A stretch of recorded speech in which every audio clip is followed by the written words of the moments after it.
কাকাবাবু, আপনি এখানে বসে আছেন আর আমি চারিদিকে খুঁজে খুঁজে হয়রান হয়ে গেলাম।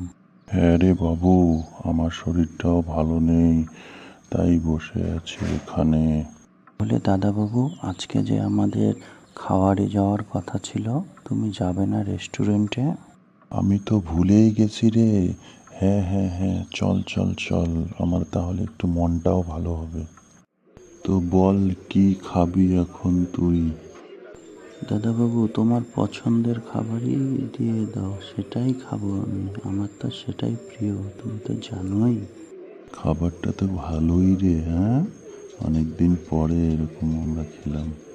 হ্যাঁ কাকু, মাছ ভাত খুব টেস্টি হয়েছে, কিন্তু পেট কিন্তু ভালোই ভরেছে, আর আজকে একটু বেশি করেই খেয়েছি। Thank you for watching my video. Please subscribe my channel and follow me.